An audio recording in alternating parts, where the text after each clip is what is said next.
all over the world. Among all the food chain giants, Subway has the greatest number of restaurants in more than 100 countries. One would certainly assume Subway as a food chain giant. But is that true? Because Subway has closed more than 1,000 restaurants in the last few years. And their profit is much lower compared to other giant food chains. Subway is certainly not what people want anymore. Why is that? This is the story of the rise and fall of Subway. At first, the name was not Subway. The first name of the restaurant was Pete's Super Submarine. It was established in 1965. 3 years later they changed its name to Subway. The restaurant became famous because of its new technique of serving food. It had an open kitchen and they made your food right before your eyes. On top of that, customers could customize their food as they wanted. Their fresh food and ingredients attracted the customers.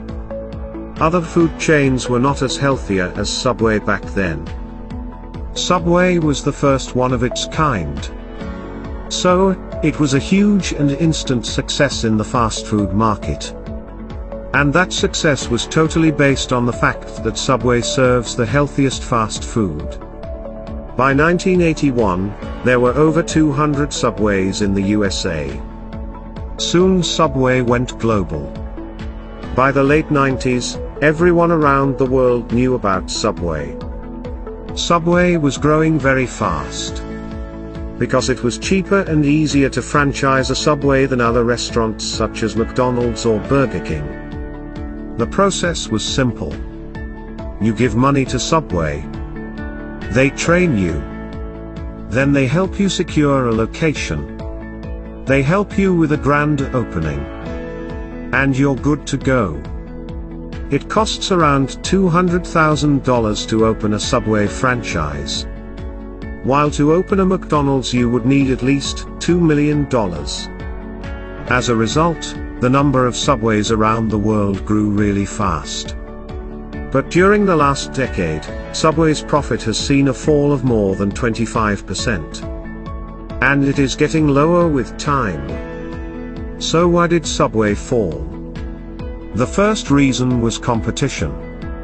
Many restaurants came with the same idea as Subway, where the customers could customize their food.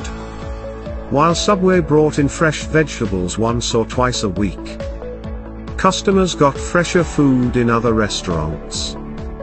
On top of that, other fast food chains such as McDonald's and Wendy's added healthy food items in their menu.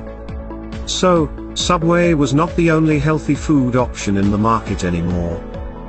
While others kept innovating, Subway's menu and options remained almost the same.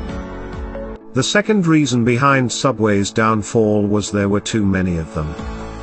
For example, within a 15-minute walk in downtown Manhattan, there are 10 Subways.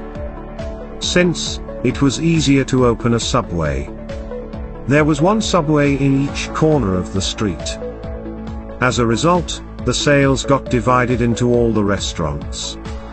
So, the ones who bought the franchise suffered the most. As a result, Subway started closing its restaurants. In 2016, Subway closed more stores than it opened. By 2018, Subway had closed more than 2,000 stores. While the future of Subway is still uncertain, the management is trying their hardest to bounce back. Subway recently invested $80 million to bring new food items. It is also said that almost 100 new dishes are being tested by Subway every month. So, will Subway bounce back again? Only the future will tell us.